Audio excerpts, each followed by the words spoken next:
Antonio Maldonado, ex procurador anticorrupción, a quien damos la bienvenida al vuelo. Agradecemos por su presencia. Antonio, ¿cómo está? Bienvenido. Está silenciado. Mil disculpas. Hola Ahora Raúl, qué sí. gusto ¿Qué tal? saludar. Qué gusto. Bueno, Qué vamos gusto. en orden, digamos, en orden retroactivo, para usar un término jurídico, yendo de lo más reciente a lo más antiguo. Lo más reciente ha sido la aprobación, bueno, eso lo conocimos esta madrugada, de esta modificación en la ley que, por supuesto, como lo he mencionado en el editorial, contribuye a facilitar la colaboración eficaz. ¿Qué le parece esta nueva ley que pone un límite de 8 meses para que los eventuales colaboradores eficaces se sumen a un proceso? Bueno, Raúl, me parece pues muy mal. Es un clarísimo retroceso. Es una norma, una ley que atenta contra el espíritu y contra la integridad y el propósito y objetivo de este instrumento que, como has mencionado, tan útil en la lucha contra la corrupción. No solo resume la colaboración eficaz o o la delación premiada, como también se la conoce, los esfuerzos de la comunidad internacional por vencer este grave fenómeno delictivo, sino que recoge las experiencias tanto doctrinarias, yo diría incluso desde el siglo XIX a la fecha, como prácticas de otras latitudes y ámbitos geográficos. De tal manera que me parece que es muy grave, que es un retroceso. Creo que esta ley va a ser severamente criticada y sancionada, y ya lo está haciendo en el ámbito nacional, pero también en el ámbito internacional. Y creo que será objeto de un debate. Por ejemplo, pienso al azar en la próxima sesión del examen periódico universal EPU, donde los estados partes examinan si los estados están actuando conforme a sus obligaciones internacionales en materia de derechos humanos. Y hoy ya es un pacífico entender que la lucha contra la corrupción hace parte de la defensa y promoción de los derechos humanos.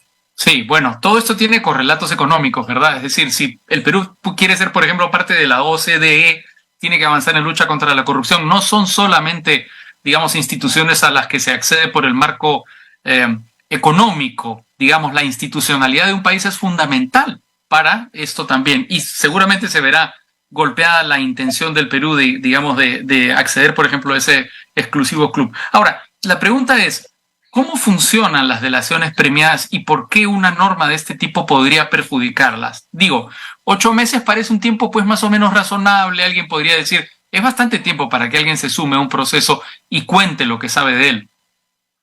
No, la realidad no es esa. La realidad es que se trata de la investigación de casos muy complejos. Ya lo ha mencionado Raúl, en los casos Fujimori, Lavallato y Cuello Blancos del Puerto, donde hay que forjar una confianza entre las partes. Hay que decirlo, este es un proceso de negociación, no es un proceso de imposición, donde confluyen dos partes interesadas: el Estado, que requiere información verdadera y útil, y de otro lado, una persona que puede no estar procesada, puede estar incluso, digamos, en un momento previo al proceso formalmente hablando, puede estar procesada o incluso puede estar condenada, una persona que tiene interés en obtener unos beneficios penitenciarios o procesales, y en esa virtud entrega cierta información, de tal manera que en realidad los plazos, y esto ya lo señalaron cuando esta norma empezó a debatirse a raíz de la propuesta que nació en febrero del año 2022 con la entonces Comisión de Justicia presidida por la señora Gladys Echáiz, y en ese momento la Procuraduría del caso Odebrecht, la Fiscalía Especial caso Lavallato, el propio Poder Judicial expresaron su preocupación, señalando que en casos de esta naturaleza complejos, y más allá de que sean complejos, con actores políticos que tienen acceso con partidos que están gobernando a través del Congreso, bueno, estos plazos ponen una limitación muy grave y no fortalecen, sino que más bien debilitan a un instrumento muy importante en la lucha contra la corrupción.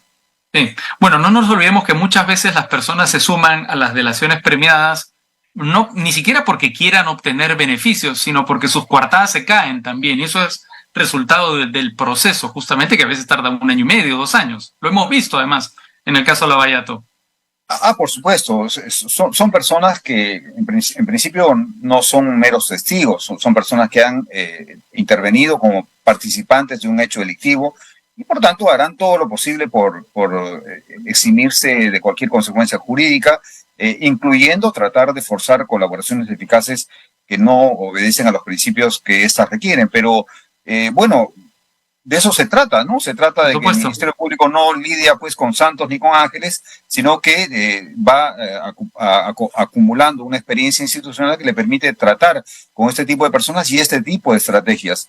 De tal manera que eso no debe llamar a la sorpresa de nadie. Lo que sí es complicado es que el marco normativo imponga un corsé que limite la acción pues más amplia, discrecional del Ministerio Público o de un actor de la justicia, como antes los procuradores teníamos un papel más importante del que ahora tienen, ¿no? Sí, ahora, este es otro de los argumentos que se ha planteado en contra de la delación premiada. ¿Cómo puede ser posible que la Fiscalía negocie con delincuentes? Con los delincuentes no se negocia, a los delincuentes se les mete en la cárcel y punto. Bueno, es decir, es un argumento precario. Repito argumentos que yo creo que usted debe haber escuchado también en los últimos años. No, por supuesto. Obviamente, Raúl, no, ni siquiera pienso por un milímetro que usted crea en eso. No, pero está bien decirlo, porque fíjese, cuando hablaba yo de los procesalistas del siglo XIX, me refería a aquellos que consideraban que en realidad el delito y sus consecuencias acompañan al autor y a sus cómplices por toda la vida, tanto por el medio que utilizó, por el cuerpo sobre el cual impactó y por el tiempo que termina por revelar los elementos de la verdad. Y esos elementos se aparecen en forma de indicios. Si no, veamos lo que pasó con el Departamento de Operaciones Estructuradas. Es decir, yo me imagino el diálogo que tuvieron los jerarcas de Odebrecht con los expresidentes, ¿no? Y me imagino dialogando con aquel que homenajeó a este señor pues en el patio de honor a Barata, en el patio de honor de Palacio de Gobierno, etcétera, o que lo pidió que lo acompañara en el avión presidencial. ¿Qué le dirían? ¿No? Le dirían, mira, esto es inexpugnable, tú jamás va a ser descubierta tu participación en este crimen, ¿no? Entonces, yo creo que, digamos, hay que encontrar la forma de hallar información, repito, verídica y útil. Y esto no ocurre, pues, ya con los procedimientos que han sido superados en el proceso inquisitorial. Ya la tortura está proscrita, digamos, los maltratos también. Es decir, incluso el sujeto como medio de prueba éticamente ya no es viable. Es decir, si hoy día un proceso penal se sustentara solamente en un medio de prueba, pues sería totalmente inviable. Entonces, claro, hay fases en las que hay que negociar. Y de esto nos ha enseñado el common law, ¿no? El derecho americano. Sí. Es decir, no, de hecho, el término cacería de brujas viene de la época de las brujas de Salem, cuando bastaba el testimonio de una persona para quemar a una mujer acusada de brujería. Y yo creo que todas esas experiencias nos han enseñado que las cosas no pueden ser así, ¿verdad?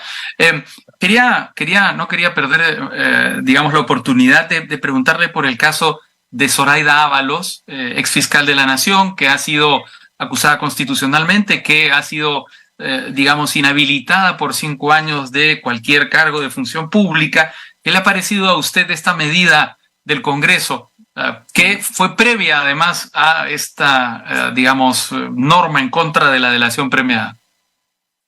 Claro, es indudablemente una decisión arbitraria y además ilegal. Me parece que con esta decisión el Congreso ha cruzado una frontera muy peligrosa para el propio Congreso, para su legitimidad. Yo creo que el Congreso en este momento, me refiero no a la institución, sino a la composición actual del Congreso, ya es absolutamente irrelevante para el Estado de Derecho y la democracia en el Perú. Yo creo que ya se ha convertido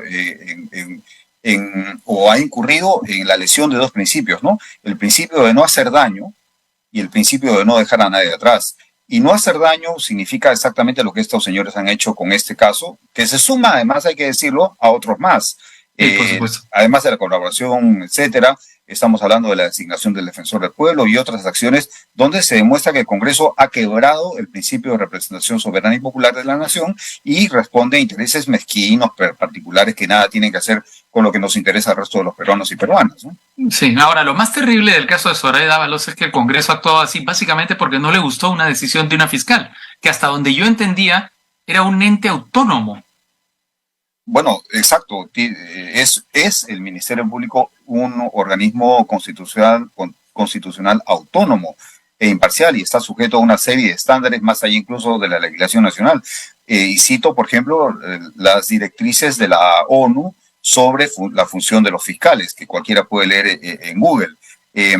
Claro, la decisión del Congreso es arbitraria en lo político porque no hay ninguna infracción constitucional en que haya incurrido la señora Ábalos, y en segundo lugar es ilegal porque los delitos que se le imputan carecen de los elementos de la antijuricidad y es más, la conducta de la señora Ábalos es atípica. O sea, se le reprocha penalmente el no haber continuado con las investigaciones del entonces presidente Castillo, cuando hay una norma que el Congreso no se ha procurado ni preocupado de reformar, que es el artículo 117, que establece claramente un deber que la señora Ábalos respetó básicamente y trató más bien de moverse en ese marco tan estricto, de tal manera que la infracción del deber que se le imputa no existe.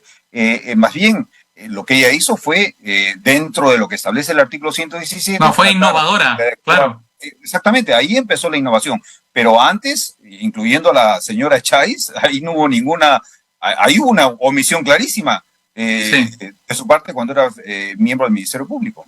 Sí, ahora, digamos, ¿hacia dónde nos está conduciendo este Congreso que toma medidas abiertamente en contra de la ley y en contra de la Constitución? ¿A que tarde o temprano un juez sea acusado constitucionalmente porque al Congreso no le gustan sus sentencias? Sin duda alguna. Yo creo que hay un complot que consolida un proyecto autocrático. No me parece, además, Raúl, que esta sea una medida aislada, como lo reitero. Creo que hay una estrategia detrás y esta estrategia debería ser, bueno, y seguramente será investigada en principio por las plataformas individuales independientes, pero luego, llegado el momento, habrá que rendir cuentas de quienes participaron. Pero mire, me recuerda a lo que ya nos decía la Declaración de los Derechos y Deberes del Hombre y del Ciudadano de 1789, el famoso artículo 16, ¿no? Que cuando una sociedad carece de la garantía de sus derechos ni está garantizada la separación de sus poderes, carece de constitución. Y vuelvo al punto en el cual el Congreso, yo creo en ese momento, en su composición actual, es irrelevante a los efectos del Estado de Derecho y de la democracia. No solo es irrelevante, sino que está haciendo un daño al Estado de Derecho y la democracia en el Perú. De acuerdo, muy bien. Antonio Maldonado, muchas gracias por tu participación en Al Vuelo. Ha sido un gusto hablar de estos hechos que la verdad a mí me producen entre enojo y tristeza porque evidentemente hay un retroceso en la calidad democrática de nuestro país. Estamos perdiendo, digamos, la institucionalidad a pasos agigantados. Y tristeza porque durante algún tiempo dio la impresión de que esto había quedado atrás, ¿no? De que este tipo de emprendimientos, de iniciativas, eran cosas del pasado. Bueno, como siempre, volverán a caer, como lo has vaticinado. Un gusto. Un gusto, Raúl. Muchas gracias por tomar la invitación.